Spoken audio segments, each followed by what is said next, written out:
Hello and welcome to the Kuribros, a Yu-Gi-Oh! Anime recap podcast. I'm your host Phoenix, a card-carrying member of the Shadow Wizard Money Gang. We love casting spells. Join me, my co-host, a man who has bridged dimensions to come here and give you this delivery of a movie about an anime. Both are about 10 years out from the prior. It's Andy. Hey, what's up, guys? This is weird. We're about basically done with the Yu-Gi-Oh series now. We've got, this is like the last bit of Yu-Gi-Oh content to cover, and then there's one more thing we're probably going to do. Yeah, there's one little after thing, and then it's kind of like going to be, so I guess we could talk about at the end, but like, yeah, we're going to do like one more thing after this, and then be a couple blooper episodes maybe, just to kind of give you guys a little taste while we kind of work behind the scenes to get the next series ready. Well, it's going to be the same podcast, but we're going to jump into GX after this, obviously. But before that, what are we talking about today, Phoenix? We are talking about the 2016 movie, which is the true finale to the Yu-Gi-Oh manga, Yu-Gi-Oh! Dark Side of Dimension. It is interesting that you have to specify that because, yeah, it kind of is more of a continuation of the manga kind of like storyline than it is the anime. And it kind of is an interesting distinction because, you know, we think about the anime and like kind of where it went and everything and like what like Yugi kind of becomes as far as like, you know, just a famous duelist and everything. But they do bring up the fact that the god cards exist in their world and like didn't get, you know, like they explain it, and we'll talk about this obviously going in, but they talk about in Dark Side Dimension that the god cards are gone. Yeah. They went with Etem and when he did all that stuff, which is fair, like cool, like all the super broken cards are gone. But in like something like GX, I believe they talk about the fact that Yugi does have these cards still. And he's clearly older, as we will see in the first episode, because he doesn't even have his he doesn't have the Millennium Puzzle, the Egyptian puzzle, I was going to call it, the Millennium Puzzle on when Jaden meets Yugi. So it's interesting to kind of see this distinction and see that like Takahashi was more interested in finishing his story because Takahashi helped write the screenplay for this, or at least has writing credit on it. So I don't know if he just oversaw it and put his own little details in it, or maybe he was really heavily into it. He did animate a sequence at one point. So he was very heavily involved. So I do like that he did kind of go, well, this is my story. I'm going to finish the way I want to finish it. And that's the way God intended. I don't know. This is a pretty fun movie to watch, especially if you are a Yu-Gi-Oh fan. But do we just want to give like our quick immediate review of the movie so that people don't have to wait throughout the entire podcast to know if they should watch it? Yeah, I mean, please listen through so we give our thoughts, but it's a good movie. If you're a Yu-Gi-Oh fan, you should watch this movie. All right, this movie especially if you is really good. Like, the animation quality is like the best 2016 had to offer. Story's good. Has duels that are cool. Everything about this is awesome. Yeah, it's definitely a love letter to the series. If I were to give any downside, it is over 2 hours. Just a bit over 2 hours, which but is it's good not like and crazy. Bad. I think it is an appropriate length for what it is, because I think there's a lot of story to tell, and I think there's a lot of Takahashi want to tell, so I'm glad he was able to get enough room to speak on a lot of stuff, because there is a lot that happens in this movie. More than like a normal anime movie usually has, other than if anyone saw the Demon Slayer movie recently. I didn't. That's a lot. Well, you're not like a huge Demon Slayer guy. Not really. I really just slay demons in the off time if it comes up. I don't really go out and seek it. Are you like a K-pop demon hunter? That's a recent thing for me, which I'm super late to. Well, I mean, it's starting to really kind of jump in popularity. That's a yeah, I guess it's true. I don't know. I've never seen the movie. I did hear that song. That's like getting really played a lot. But that is getting popular. So it's not like you're really late to the game here. I think it's just everyone's kind of finally catching up. I don't know. Regardless, this is the K-pop Demon Hunter recap podcast. That's we'll do that in 20 years when that's been 20 years. Yeah. We're doing the 20 years thing now. Yeah, we are talking about the movie, which is the follow-up to the manga, where there was a decade between each one, and a decade between the movie coming out and this coming out. Yeah, when this was released, it'll be close to 10 years from the Japanese release date of the movie, which came out, and then like the US was like another like 10 months afterwards or something, or it was January of the next year when they finally came out in the US, which I think I saw when I remember when they announced this movie, how hype I was, and then finding out like it was only going to get a Japanese release at first, I think waned my interest a little bit, because I was like, well, I don't know how long it's going to be till it comes out. It wasn't like how it is now where people simuldub and Fathom events. Like all that's Fathom. I think it was still Fathom events, but they were like kind of like really starting out and like all that stuff. It's definitely different now. Anime in general has kind of exploded in popularity in the last decade. But it was still, I think it was still trying to figure that out. I think you're in the beginning stages of it back in like 2016, and now it's like anime is such a pop culture thing now, like like ingrained in like US culture now. It's kind of crazy. I remember when this movie was like coming out, they had like the tie-in like movie packs you could buy. I love those. And visiting you at college and us going to card shops in the area and buying those. Yeah, I bought a crap ton of them. We loved them. I had fun. I mean, a lot of those cards kind of I could see a little play too. At the time. Back in the day. At the time. You can't do it now. No. Nope. None of them can. Not right. Not right. But to kind of, I guess, start off our recap of the story, we have to actually go into a little bit before this movie starts. As Takahashi decided to return to the Yu-Gi-Oh manga form and release two special chapters in weekly. I think it was Weekly Shonen Jump. It might have been altered, like one of the Jump spin-offs. So I'll kind of recap that a little bit. It's not really that crazy, but it does kind of tie things from like the end of the manga to the beginning of the movie. The manga is called Transcend Game. It's 2 chapters. Basically, it focuses on Kaiba, who is developing his neural link system. And he's basically trying to, which is what we'll see a lot in the movie. You're seeing the starting of him trying to experiment to try and figure out how to get in touch with Etem. And he like is using it's like he's kind of getting a little they make him a little more deranged within this manga work, because he's like testing these neural links on children and like getting us data and stuff. And a child in like obvious like Millennium Egyptian garb is like in the crowd with them and like looking at him, and he takes notice to her. And kind of it's Sarah, who we will talk about later, and she kind of like warns him about like doing this and what he's kind of unleashing and everything. And he ends up dueling her unintentionally, and not unintentionally, but like she was like an avatar, like a disguise when she was dueling him, and he obviously thrashed her because he's Kaiba. Ended up continuing on with it, and he's now as close as he ever was. He almost died, I'm pretty sure, at the end of the manga there. But he basically got to as close as he's ever been to seeing Etem before.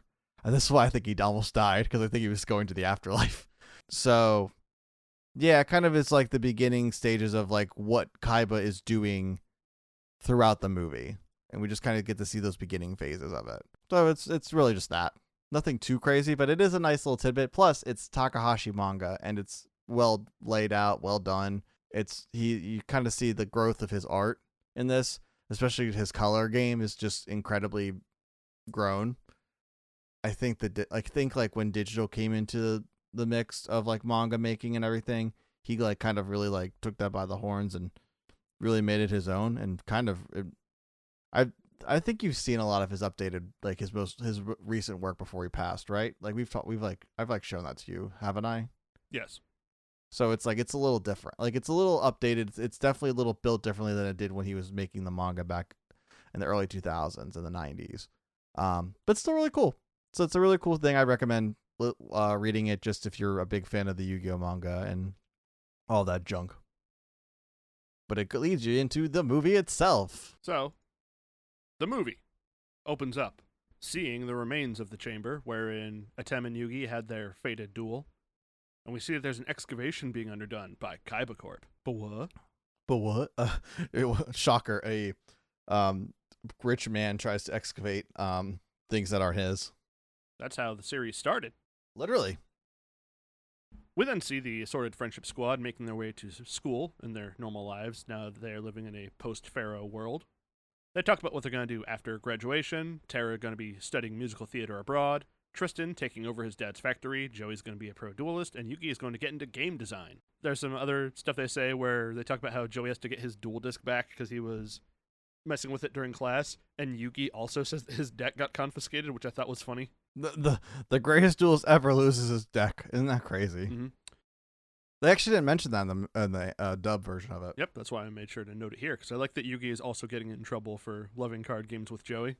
He's addicted to the game, man. What can I say? It's like Seto Kaiba. When they all make their way back to class, they see that there's a figure in the back of the room sitting by the window, the place where all the important characters sit in anime and manga. However, no one can remember his name at first, but then they remember his name as Aigami. They can't remember when he joined the class, though, and he is a unique design, so maybe he'll be important. Walking home from school then, Joey, Taya, and Yugi, they see Aigami getting beat up by some school bully freaks. Joey intervenes, saving him, but the bullies threaten Aigami, saying, hey, you better meet us up later or else, which I don't know why you would go to that. I would just go home. Yeah, right? Like, I don't know, looking at this guy, like, you're like, I don't want to deal with this shit. He's like Mr. Potato Head. It is an abomination. Why did the fucking was? Because I know Takahashi did a lot of these like character designs and everything, so I assume he did this one because it looks like something you would make. But holy hell, it's he's a haunting image. It's a face only a mother could regret giving birth to. He looks like Mr. Peanut and Mr. Potato Head fucked, made a human, disown that human because it's a human, not a peanut potato fuck. Oh, and he's like, it's too much of an abomination for us. Yeah. This is the wrong abomination. Fortunately, we don't have to worry about him for too long because Aigami goes to, and quote-unquote, the abandoned building. That's where he was told to meet them. The abandoned building. The one. Aigami goes to the abandoned building to meet the bully squad. They're there with pipes and bats and chains and a camera, and they're going to beat him up for some reason. They don't say why. But then Aigami manifests the Millennium Cube. Except it's not really a perfect cube because it's got like one of the corners is like flattened down so the Millennium Eye can rest on that instead of just being on one of the faces. With this cube, Aigami summons a bunch of fucking ghosts and then atomizes the bullies. Are they ghosts? We can get into what they are now, just because it doesn't really matter when. We'll learn later on in the movie that Aigami and other characters such as Mani and Sarah are members of a group of people called the Plana. The Plana were a group of people who were chosen by Shadi before Yugi put the puzzle back together, and they were to be kept safely in a different dimension until the Pharaoh was returned to the afterlife, after which then they would be released back into the main world, and they would help guide the world to being a better, more perfect place. So he is using the Millennium Almost a Cube to conjure the other Plana and do some weird stuff, which does not make a lot of sense, but what he's able to do is he was able to send people to an alternate dimension, not the dimension the Plana stay in, a third dimension.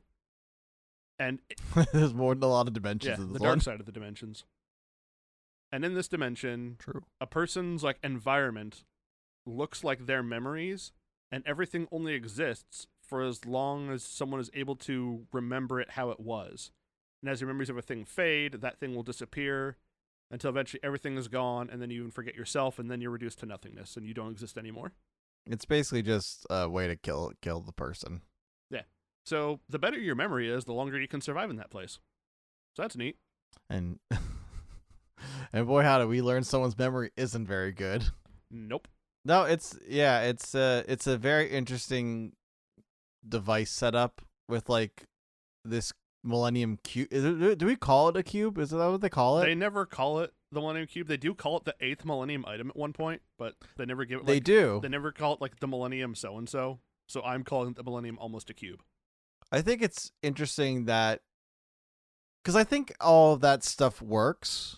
Well, I say they call it that. Someone says they're like, "Oh, this is." They like say that it's like the 8th Millennium Item or something like that. They never directly say like. Look in the face the camera, say this is the 8th Millennium Item. They say they kind of be more direct about it in the dub. I feel like Yeah, But they do kind of allude to it as the 8th millennium item. it's basically the 8th millennium item. It might as well be. I guess more what I want to say is like, this whole thing adding the Plana, adding these dimension things, adding these chosen children with that like Shoddy looked after. Like, I think, it doesn't feel like, how do I put it? It doesn't feel very like shoved in, if you know what I mean.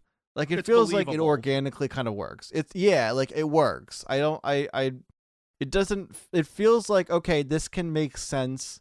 There's enough room where like you can kind of use all this stuff. There's some things that I question that we'll get into. I think a lot of this does help because of how mysterious Shoddy was.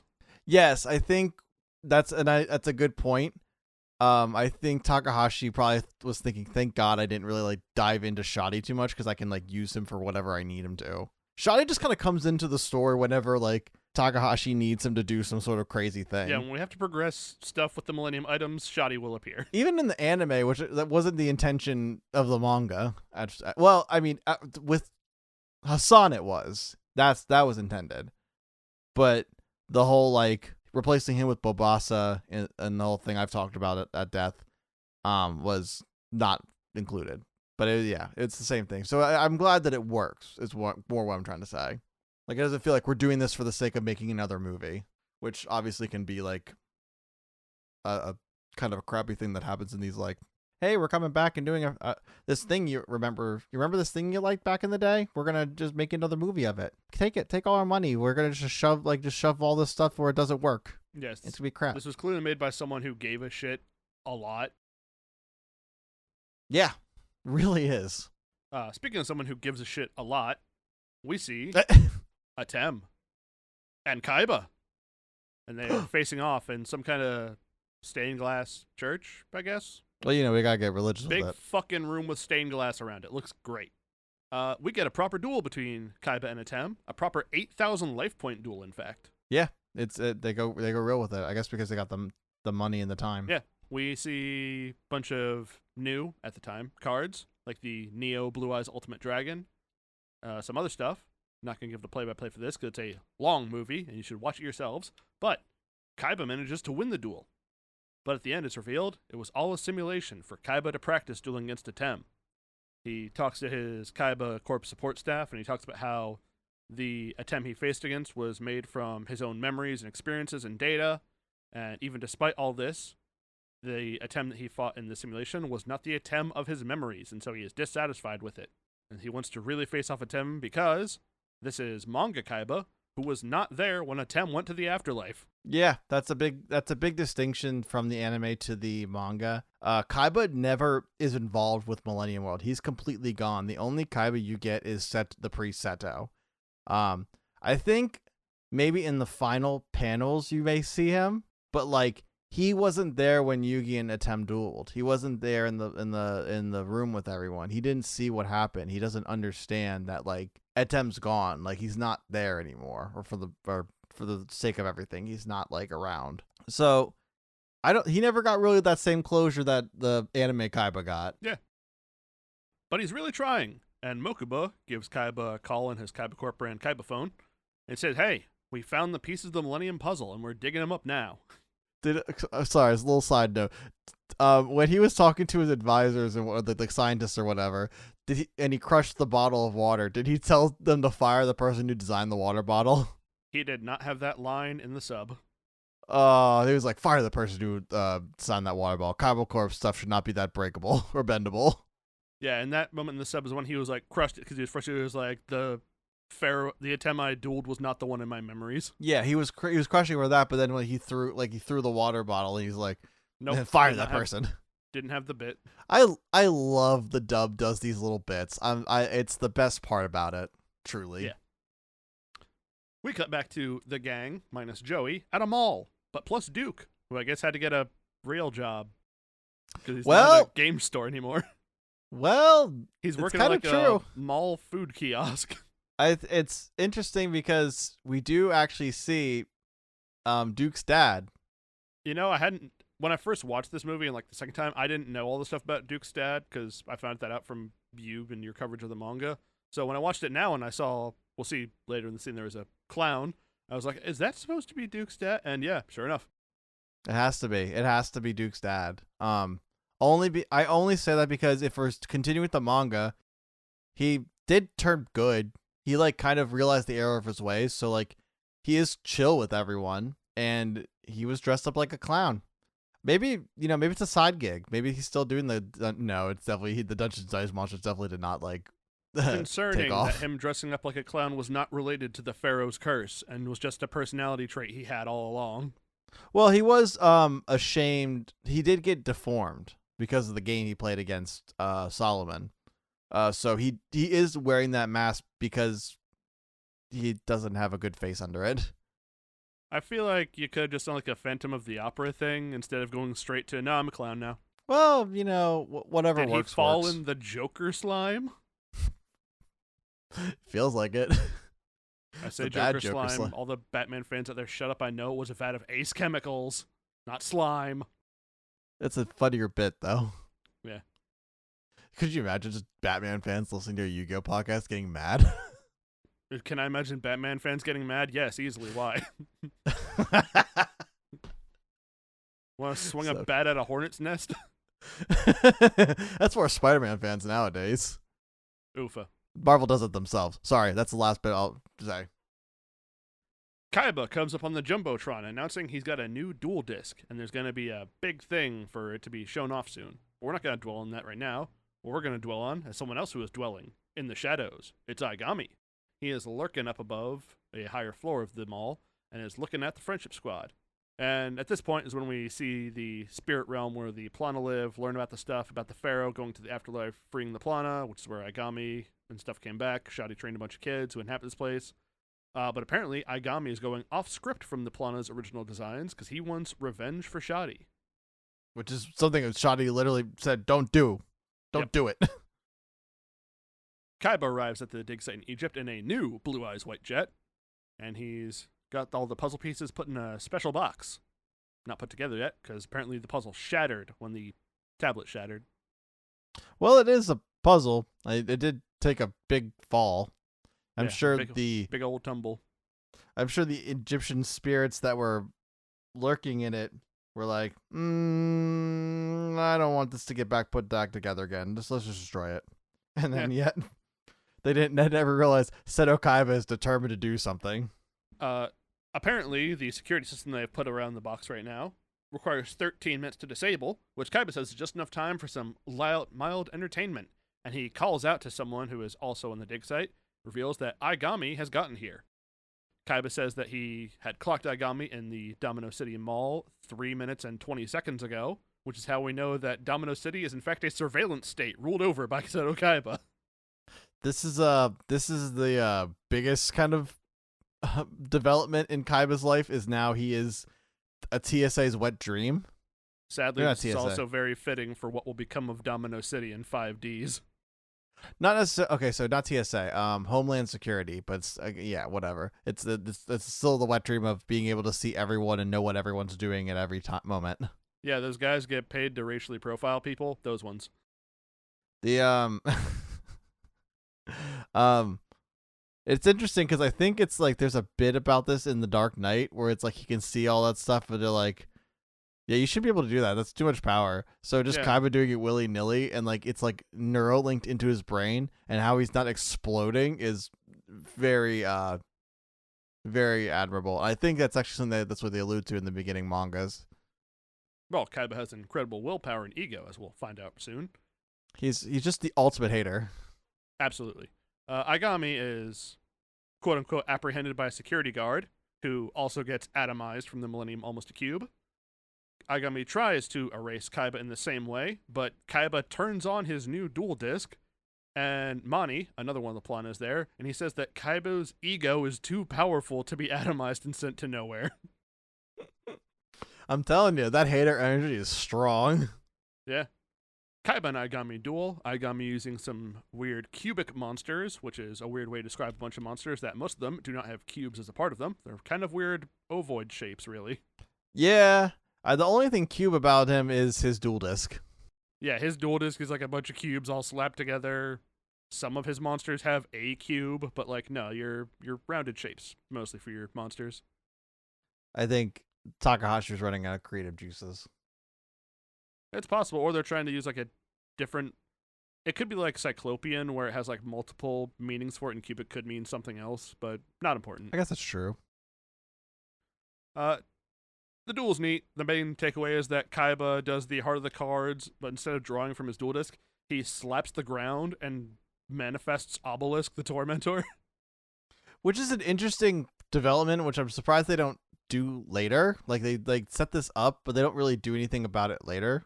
I think. I do like that Agami says that only the pharaoh should be able to summon the Egyptian gods. And But it reminds me of that because priest Seto became pharaoh. So on technicality, Kaiba gets it. That's kind of it, isn't it? Like it's kind of the really cool part of that moment is like, yeah, priest Seto did become the pharaoh afterwards, and he did lead the kingdom to peace is what it seems like. So like he is the rightful owner, one of the rightful owners of the god cards too. And the puzzle. And the Millennium Rod. Yeah, he's got a lot going for him. He got a white woman. Does. He did get a white woman. He got a dragon. He got a dragon. He's got a dragon jet now. He had a dad. No, he didn't. No, he didn't. No, he had a businessman. Yeah, he had a father. He didn't have a dad. He had a man who committed suicide in the manga. Oofa. He did. He jumped out a window. Sorry. Oofa. Oh, I was talking about Priest Seto's dad. Oh. I was talking about Gozaburo. Both bad dads. Both pretty objectively bad dads. Who was worse, Gozaburo or whatever Priest Seto's dad's name was? Akhenaten. They both did war crimes, and they loved it. Vote now on your phones. Not important. What is important is the really hype moment of this duel, wherein Agami's stuff has effects where like Kaiba can't use any of his monster's abilities, but Kaiba is able to use Obelisk's ability for the big Obelisk God Punch. Agami says, but you can't use any abilities of monsters, and Kaiba says, it's not a monster, it's a god. I know, they do use that line in the dub, and it's so raw. It's so cold. I think it's really cool that he was able to kind of do a heart of the cards moment like that. And do you feel like it was a dimension thing? Like it's a dimension summon from like a heart, like a I think it definitely helped because like I think this is a Kaiba that is much more open to mysticism being real. Yeah, I think he has to be if he wants to see Etem. And I think it's him sort of being like, well, if all this mysticism is going on and I'm really trying to like bring back a guy who died and already came back and died again, like may as well lean into it and try and do it himself. And it really works.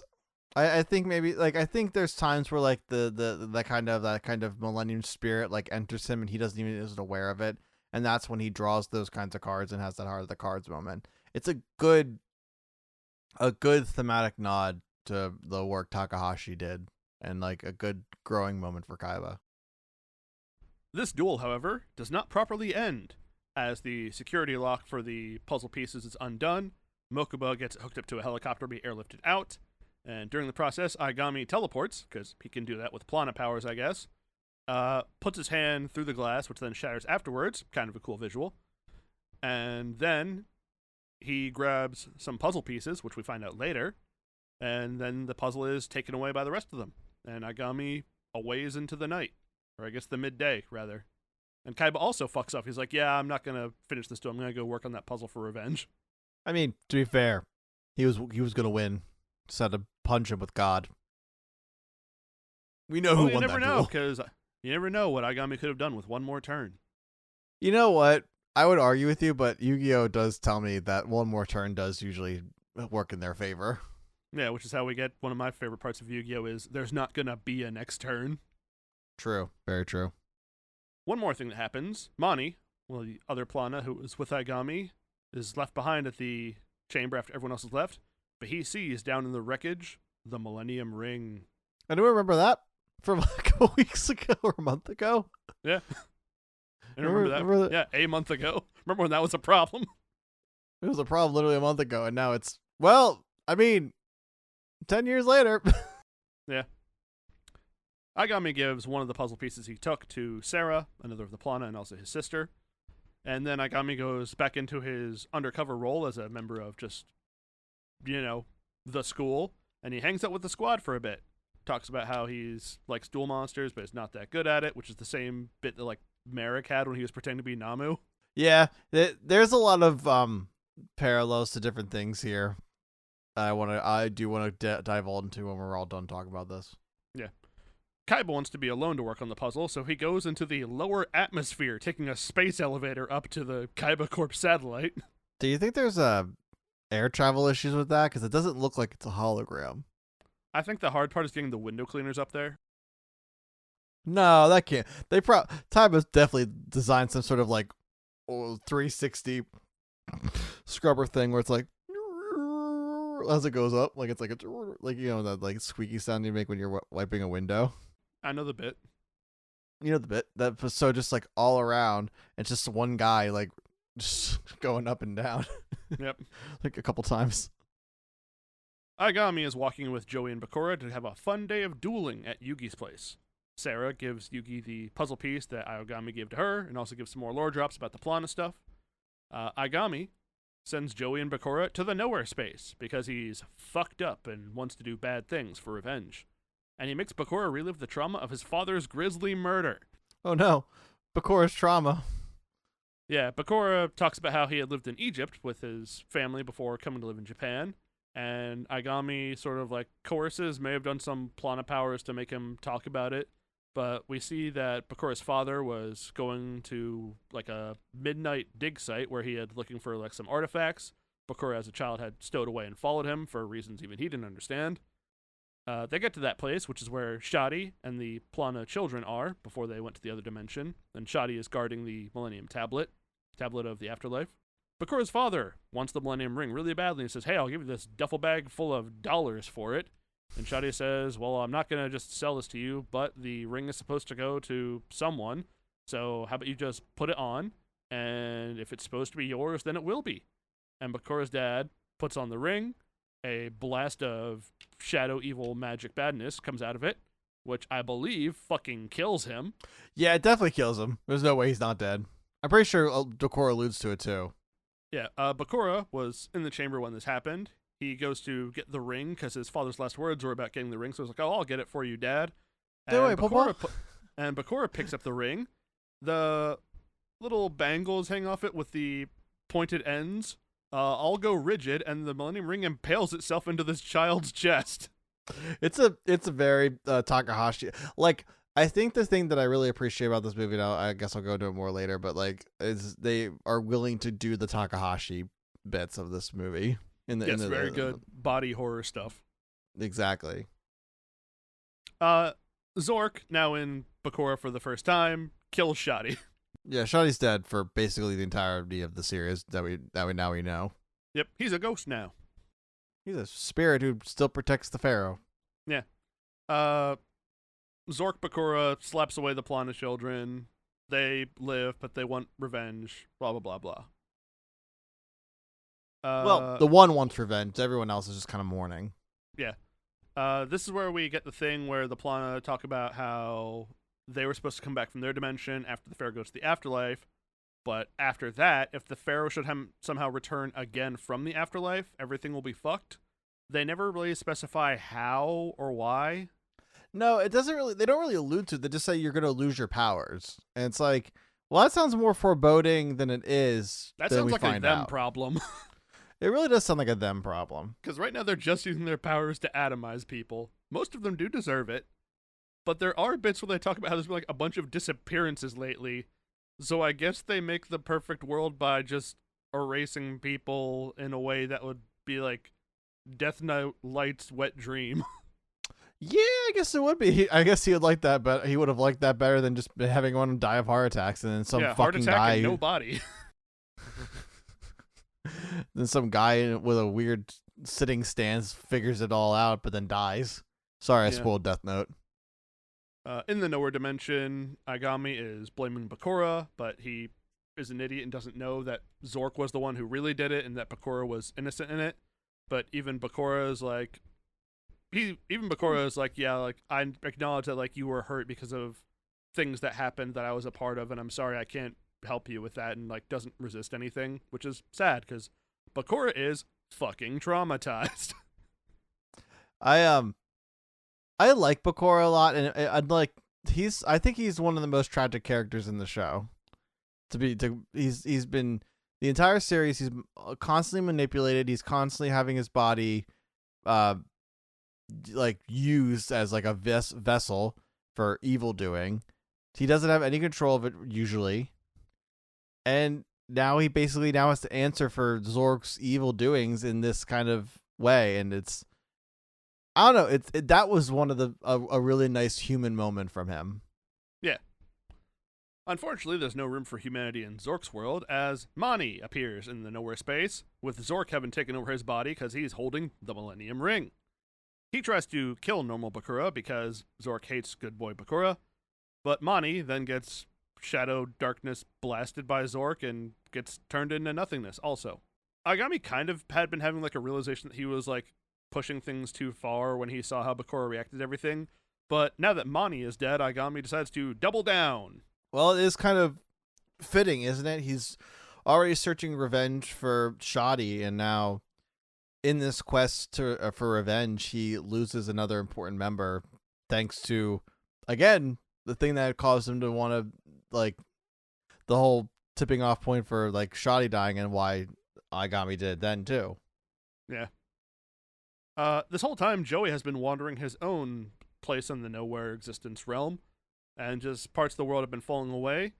However, at this crucial moment, he is saved as all the world turns white by Atem and their bond of friendship. Now, is this his memory, do you think, or is this like actually like Atem being there to like save him? I think this is really Atem. I think maybe it is. You're right. But I think he only was able to come because Joey remembered him. And he's like, well, that's close enough of the Millennium Powers for me to do it.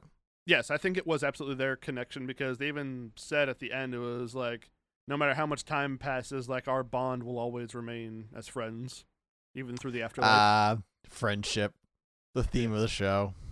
It's good. It's really good. Yeah. Agami gets grabbed by Kaiba Corp security forces because, as previously mentioned, Domino City is a surveillance state controlled by Kaiba. And boy howdy, does Agami have something Kaiba wants, as we find out. Kaiba has learned that the Millennium Puzzle he's got in space is missing some pieces. He figures that Agami must have grabbed them, so he wants them back. And also he figures out that Agami gave one to Sarah, and Sarah had gotten to Yugi because, again, surveillance state. So Yugi has the other one. So Kaiba is more than motivated. What Phoenix is alluding to is Sarah does meet with Yugi as Yugi's preparing his deck. Well, like he's like in the card shop and he's preparing his deck for his like friendly card game duel. And basically says, "Your destiny, my destiny is in your hands, so don't fuck it up." He's like, I thought I was done with this shit. God damn it, not again. He's like, oh no, I lost the puzzle and still have to deal with this shit. Yeah. Kaiba appears and meets Yugi in the street and tells him that he's going to have a new tournament to show off the new duel disc. And he says, Yugi, bring that piece of the puzzle, because Kaiba is so fucking normal about Atem. Kaiba, this is the most normal Kaiba's ever been, and we've talked about Kaiba being normal before. Yeah. Yugi almost gets isekai'd by Truck-kun, but is saved by Sarah. That was good. Thanks. A lot of my notes are shorter now. Kaiba fakes a plane crash to show off the quality of the new solid vision system of the dual disc. Like, they got the Blue Angels going over the stadium the next day. One of the pilots, like, spins out. You even see, like, in the cockpit, the pilot's like, oh, I've lost control, to, like, trick you, the viewer. And, like, the plane crashes, is gonna crash in the stadium. A Blue Eyes appears and shoots it down, which would have killed the man if it was real. But Kaiba's like, yeah, you see how high quality this shit is? Yeah, I'm a genius. Fucking love me. Yeah. Now someone get me Atem. Atem's not here yet, but who is here is Yugi and Agami. They duel. It's cool. Yugi wins, because Yugi puts Agami in a trap loop, which forces Agami to keep attacking and keep hitting himself. Him and his attack loops, man. Yeah. After Agami is defeated, Bakura is freed from the nowhere space. Yay! Yay! After this, Yugi and Kaiba duel. But Kaiba says that he's like, I'm not here to duel you, Yugi. Put that fucking puzzle together and get the Pharaoh out here. I want to kick his ass. They duel for a bit. It's really good. It is really, it's really well done. Yeah. They duel for a bit until eventually Yugi is like, all right, you know what, Kaiba? Fine. And he puts the puzzle back together and is just holding it out, and nothing fucking happens. He's like, See? he's gone, Kaiba. Move on. Kaiba, being Kaiba, does not in fact move on. He's like, all right, I'm gonna kick your ass now, Yugi, until you get Atem out here. They duel some more. It gets to a point where Yugi is about to win, but before Kaiba's life points can hit 0, and also Kaiba has one set face down card, which we never see what it is, the duel is interrupted because Agami, after having lost to Yugi, sort of went to the nowhere space himself, just wandering it lost and purposeless, until he found purpose in the form of the Millennium Ring. Uh-oh. So now, Agami's got that dog in him, and that dog is Zork. And so he's manifested as a weird cube freak. And he's like, that's right, I'm here to do more fucked up shit. And I'm gonna be honest with you guys, I am sick to bastard death of this Zork guy coming back over and over again. So I'm Stay just down, old man. Is it a man? More like No, a thing, ain't it? Look, Is it just a manifestation of the shadow darkness? if someone's walking around with a giant flopping dragon head dick, I'm gonna assume they use he/him pronouns. Maybe that's wrong of me, but, he never specified. I guess that's fair enough. And his avatar was Thief King Bakura, so, I don't know. Yeah, that's true. You know what? Fair. If I'm wrong, I don't know. Someone tell me. I'll correct it. Shoot Phoenix. Does the Don't shoot dragon dick Phoenix. get its own pronouns separate from Zork's? Is it like one of those things like when you think about like Cerberus and shit like that, like they have like Yeah, each one they has all- its own personality. Was the dragon head dick along for the ride, or was it also invested in bringing the world to ultimate darkness? Did he fuck with that thing? That's Didn't what I it really want to know. choke out of Blue Eyes or something? Listen, we just recapped it. I don't want to recap it again. So it's definitely fine with murder, but 10,000 years of darkness, the jury's still out. Christ. Yugi and Kaiba go 2v1 against Agami Zork. Kaiba blocks an attack that would have taken Yugi out, saying that he did it for Atem. Kaiba gives Yugi the finished puzzle and tells him to call for Atem. He's like, give him the fuck out here. We need him. All right, I know I really want revenge, but please, Yugi. help. Things have never been more dire as Yugi passes out from the loss of existence that's happening, because this is also like a shadow game in this bit. But in a beam of golden light, Atem manifests. He says nothing and takes out Agami in one move. Yeah, he pulls out Mahad. Yes. Which works because Agami Zork is still using the cubic monsters, which I'm pretty sure are all dark types. The card he plays is Palladium Oracle Mahad, which when you draw it for turn, you can special summon immediately. When it attacks a dark monster, it doubles its power. And so that's how I'm going to justify him winning quietly. I really thought, and I mean, I know I've seen this movie twice before this. I really thought Mahad was going to turn into a dark magician type, but like I'm fine. I'm totally fine with it being Mahad, because that works with Atem. Yeah.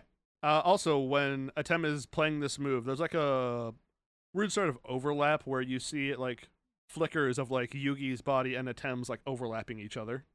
Yeah, I thought that was really cool. I think Yugi was still like a part of it. Yeah, well, same body. Yeah. Everything was restored. Yugi and Atem acknowledge each other in silence, and then Atem goes back to the afterlife. It's like, bye. Friendship Squad all meet up afterwards to talk about it. Joey says, like, yeah, I saw Atem too. He saved me from a non-existence world. We find out that Mani is not in fact dead from Millennium Puzzle Darkness magic, and all the Plana just become normal people, so enjoy walking around, dipshit. No more teleporting for you. Yeah, idiots. Kaiba does recognize Yugi as a strong duelist, and then we get, Finally. as the credits start to play, the Friendship Squad all graduate. They all see Taya off at the airport. The Plana people start living normal lives, and in a stunning show of normal, Kaiba uses the Millennium Cube he had taken from Agami to send himself across dimensions to the afterlife so he can face off with Atem. Did he kill himself? He sent himself to the afterlife the hard way. Like, did he die? Is he dead? He didn't die. He physically moved himself to the afterlife. So I don't know how he's getting back. I think he probably has to do it with some sort of recept. I don't know. I don't care. He goes. I'll just say it. He goes into the fucking palace. Etem's fucking palace. I don't know how he gets past the guards. Pulls out the dual disc. And is like, I'm going for it. And you see Etem at the end there in his pharaoh garb, smiling, and that's the last shot in the movie. Yeah, he's like, fucking course, this guy's also here. He's like, the hater energy is strong with him. Yeah, I have to Pharaoh respect went that. to Etem went to become Pharaoh of the Afterlife, wasn't even there for a calendar year, and then Seto Kaiba knocked down his door and said, hey, bitch, you forgot something. You gotta duel me.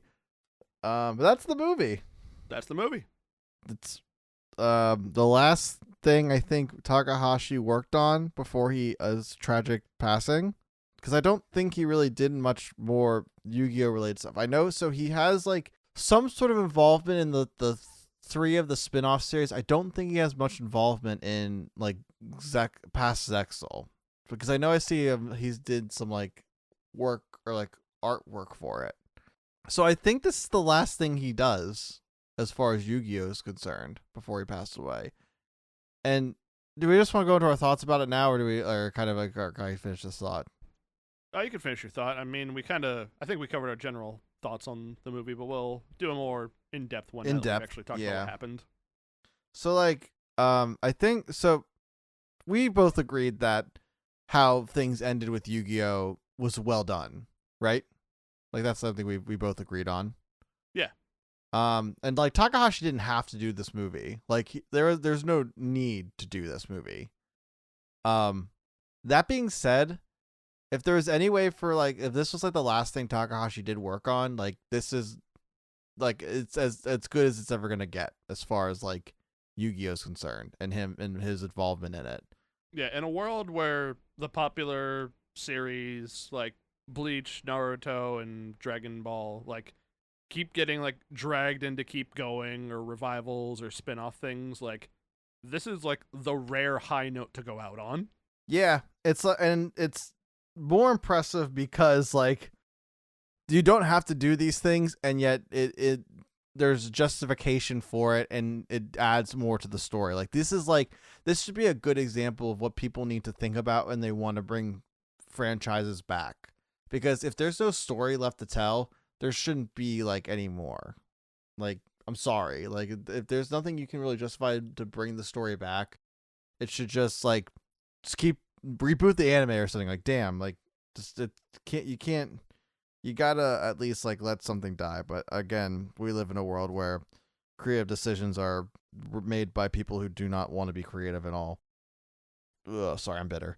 That being said, I'll start with my overall thoughts of the movie, and we can kind of go back and forth in discussion of that, and then you can kind of give your thoughts.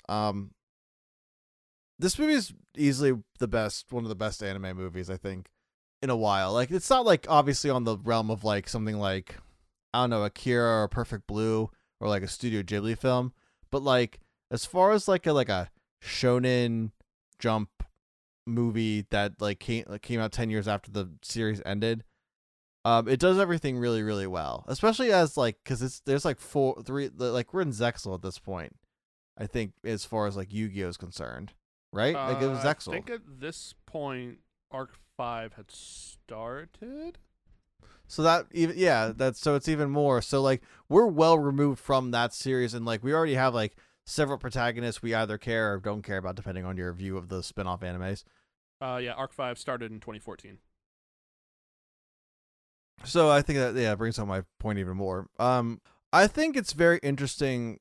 It feels like there's a big theme of grief, as far as this movie is concerned. And I think it's what drives like Seto Kaiba, and I think it's something that like lingers within Yugi and the gang. And I might just be speaking about this, like identifying this from my own personal life issues. But like it's you kind of, I think with like Yugi, like it seems like you can really tell he misses Etem, and like he wants to like see him again, but he knows he can't, and he's like in this like about like, I think there's 5 stages of grief, and he's in an acceptance stage, but it's like in between that and like sadness for him because he definitely does miss Adem. I did watch the subversion for our coverage, but to speak on your point about the grief, I do remember in the dub, in the moment when Yugi like finishes the puzzle and like shows Kaiba, like the line delivery of "he's gone," Kaiba also says it's like also Yugi like acknowledging it but not wanting it to be true. Like he also wishes Atem was still here, but he's like, we have to let go. Like both of us like miss Atem for very different reasons, but like the loss is there for both of them. Exactly, and that's kind of what I was going to lead up to with like as far as Kaiba's concerned, he didn't get that closure that like Yugi got, because Yugi got a pretty big like closure with Atem. He had that final duel. He got that acknowledgement from someone he always like admired and respected as a duelist and a person, and was able to kind of get like, pass that baton on and say, hey, you don't need me anymore. Like, I'm going to go do me and you're going to thrive now. And I mean, he does. And so like Yugi gets that kind of like enough closure and like that time where he can kind of accept, even though he doesn't want to accept it, he can accept that loss. Whereas Kaiba is like in the denial stage, full on full force. He doesn't believe he believes, oh, well, this magic Mumbo Jumbo always worked before. Why won't it work for me now, kind of thing? And has to go to great lengths to see Atem. And we see the great lengths he goes to even after the movie's ending. But it is an important scene where Yugi does face Kaiba with this, puts the puzzle together, and is like, you have to accept this, Kaiba. Like, I want him here too, but he's not here anymore. And there's nothing we can do about that. That just is what it is. He had his time here, and his time was over, and it's done. And then Kaiba proves him wrong because Atem does show up at the last moment, but I think there's an appropriate reason when his literal enemy is coming back, and he can kind of like, do his thing for a second.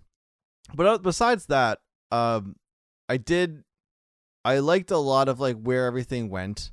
I like that Yugi wants to be like a game developer. Like that feels very in line with like his character and like what his motives were at the beginning. He loves games. He loves playing games. He loves solving puzzles. He loves all that stuff.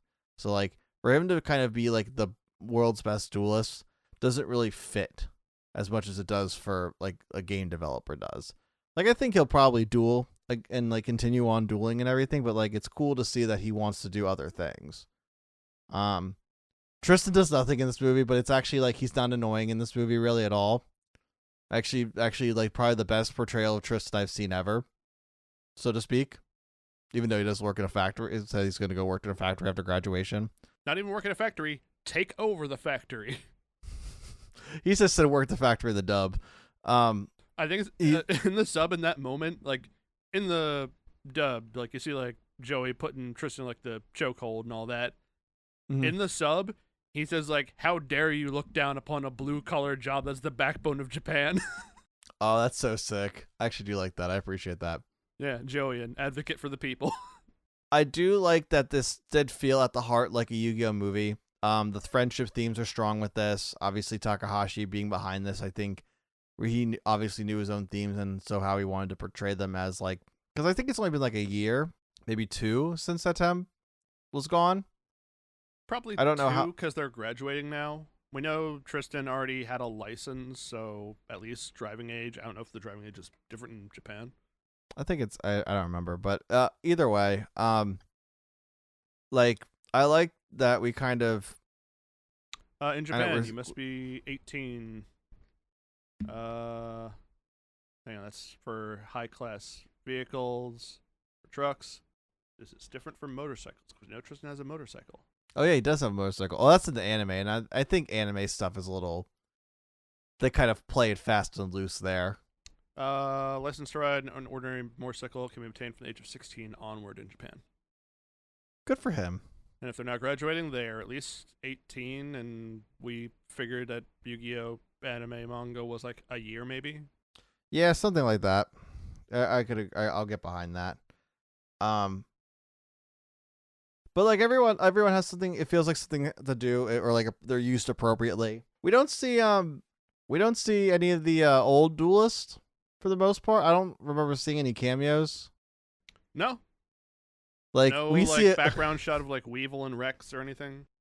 no Mai, no Mako Tsunami, no Esperoba, not even Merrick or Shizu, Nope.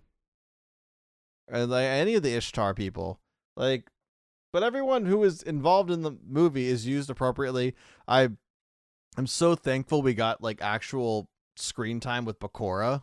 Like Bakura actually like does character things and is like I think has one of easily the best moments in the film with like being like, I'm sorry that I'm sorry that I did this to you, and like the whole thing we talked about with that. Like I think that's really cool. Like he didn't like Agami's like attacking him with hate, and he's literally like, I'm sorry. Like I don't want to be this hateful person, so I'm not going to like get angry with you. Like I understand it, but like we have to like we have to talk about this and move on. And like I was like, what friendship? Bakura's just like, yeah, I was a kid and I didn't know any better. I made a mistake and you suffered for it, and I can't change it. Yeah, and he's like, I lost someone too. Like I lost my dad. You lost your kind of dad. I lost my kind of dad, or real dad. I think I said earlier. I think it's a justified story. It's a very justifiable story.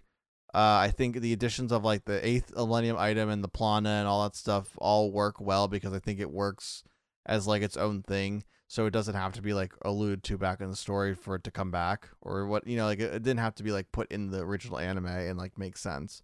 And I'm trying to think if there's much more I can really say about it. I mean, like the one thing I did want to talk about was this feels like Yu-Gi-Oh! The movie, but better. Yes. In a lot of ways. A unknown just introduced Millennium item. Kaiba being a sycophant about dueling Yugi or Pharaoh. Like just a sick fuck about it, just like going to the ends of the earth to do it. There's a Millennium bad guy who becomes a creature that they have to face in a duel, that Kaiba and Yugi have to face in a duel. And people get sent to different dimensions in Yu-Gi-Oh! The movie in a way, because Yugi and the gang go to inside the Millennium Pyramid. What else was there? There was a lot of there felt like a lot of parallels with that kind of stuff. But no Pegasus, because Pegasus is dead in manga. Yep. Turbo dead. So dead that they made a spin-off manga about it. Yeah, I don't know. There's just everything was just really well done. I can't say that the animation was God, if we could get a whole series, the Yu-Gi-Oh! Series redone with that animation, like this animation is beautiful. It's wonderful. It's just absolutely wonderful. And like I said earlier, Takahashi does animate one sequence. I forget what exactly it is. I think it's Yugi like doing his like making his dual disc appear. I think it's like that one where like you could try and tell like the lines were a lot darker and everything and like whatever. You're probably looking it up right now. It's like I'm seeing you like look at things. Yes, it is the scene of Yugi putting on the new dual disc. Yeah, like you could tell it looked distinctly different, but like it felt like Takahashi's scene. Like I love how much he was involved in this. I love that he like had a passion to make this story more, and do more with it. Yugi's grown into like his own. Like I like how Yugi's grown. I like how the kind of the just sheer haterness of Kaiba's never gone away, and he's so entertaining in this movie. I like that Teia's going off to America and does go off at the end there. I did learn that they used a different dub voice actor for Grandpa in this, and I think in the other movie too, because I'm pretty sure. So the voice actress of Grandpa passed away. This was I forget their name, unfortunately, but I do remember they were one of the first like prominent trans/intersex voice actors at the time, and they also voiced Meowth in the 4Kids dub. So that was a cool fact. I really wish I remember the name. I could look it up right now, but let me look it up right now. Maddie Blaustein. That's who did it for the Yu-Gi-Oh, a lot of the Yu-Gi-Oh stuff, and Meowth, but tragically passed away in 2008. Regardless, can't recommend this movie enough. In all, and yeah, do you want to give your thoughts, Phoenix? I think my interjections in yours pretty much summed up everything I had to add. Okay. The movie is great. I suggest anyone who's a fan of Yu-Gi-Oh, if you haven't already seen this, go find it wherever you can. Is there anything you really particularly like that you think stood out to you that you hadn't mentioned or anything?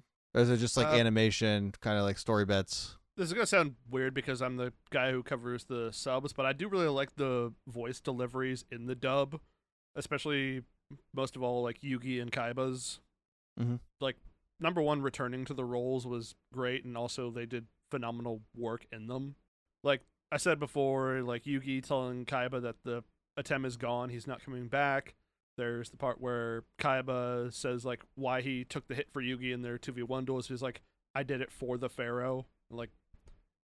The weight and emotion they were put behind this, acknowledging after all this time, yes, I am an asshole who's gonna do this unhinged shit to get revenge, but you are the greatest opponent I've ever known, and still respect you for that.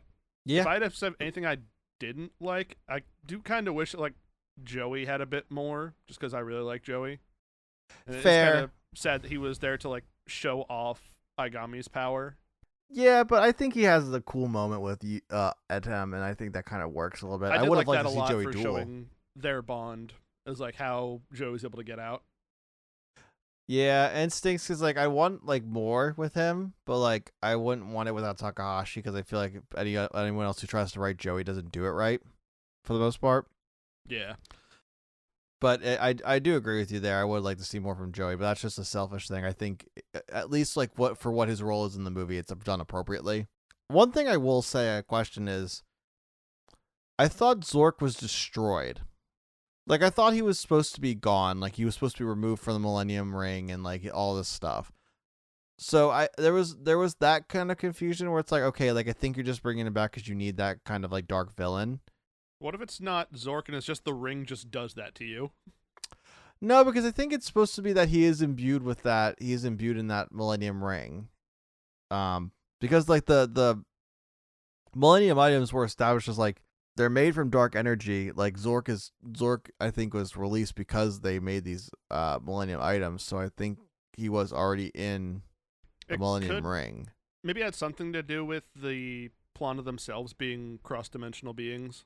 Maybe. That's actually probably a good point, actually. At least at the end there, especially in the interdimension. But it was just that was the one thing I was ooh, well, maybe they kind of had to take a little liberty there, which is fine. It wasn't the most egregious sin there. I get why everything happened the way it did. I was just well, you established it like this, so maybe it was kind of more open-ended than I believed. Yeah, it is a little weird that Zork came back, but who else could it have been? Yeah, he is the literal representation of darkness in the shadow. The devil. The devil. Is that the Christian devil? Ah, the true enemy. Yeah, that's right. Hell is real, and the Christianity was right all along. Merry Christmas, everybody. Anyone who's smiling friends, the smiling friends. Shit. It's it sucks because now this is kind of our end of Yu-Gi-Oh as well. For the most part, I mean, we will have to do Bonds of Time when we finally get to 5Ds, but this is probably the last bit of Atem Yu-Gi-Oh that we'll really get for the remainder of our time doing this podcast. But maybe not. Maybe they'll finally do a reboot. So yeah, shit. It's kind of we're closing the door on this chapter of our podcast now. Well, when one door closes, another opens, and it's the door to the afterlife. There goes Atem. Bye. Thumbs up. Goodbye. Thumbs up. Thumbs up. Straight out. Just arm out. This is the one thing I learned, Yugi. Thumbs up. This is the cool hip lingo I'll bring with me to the afterlife. I'll tell it to all of my friends. I'm no. Oh, no. But when one door closes, another one must open, and that open will get our game on as we are. So it's gonna be a little weird, and maybe as I'll post about it on how we'll kind of do it on social media when this kind of comes to play. But we're going to do one more recorded episode of this series. This is the kind of the end point. This is even the epilogue, but we're going to do a little fun episode, like kind of what we do in the in-betweens of like fun episodes. Phoenix, do you kind of want to talk about what this episode's going to be? So, because it's your idea. Naturally, as most people do, I enjoy watching other people suffer. Who doesn't? And there's no one I enjoy watching suffer more than my good buddy Andy. And I thought, what a better way to do the real final of Yu-Gi-Oh! To see just how much attention Andy's been paying throughout all of our coverage by subjecting him to a Jeopardy-style game show to see how much he knows about Yu-Gi-Oh! That's right. I'm going to have a whole bunch of questions for Andy about the Yu-Gi-Oh! Different stats, different facts, all sorts of fun things to see, hey, were you really paying attention? And all of you can play along at home and see, hey, do you know more about Yu-Gi-Oh! Than Andy? The answer is probably some of you. Are you smarter than a 30-year-old man who's talking about a Yu-Gi-Oh! Are you smarter than a podcaster? The answer is always yes. We're so that'll be the title.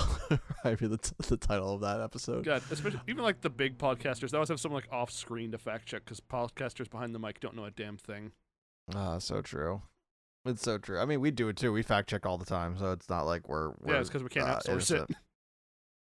Yeah, it's true. We don't have a budget for this. This isn't like a podcast like that. But so we'll do that. I'm going to do a couple blooper episodes. Like I'm going to spend the next little bit here while editing the episodes that are going to come out in the near future, because this is going to come out like a while from now.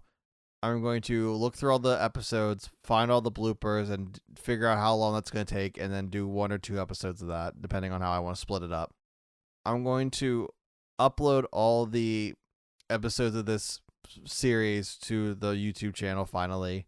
Because it doesn't take me long. It's just something that it's just another time. It's like another thing to do. So like I just kind of stopped doing it because I do enough things in my life.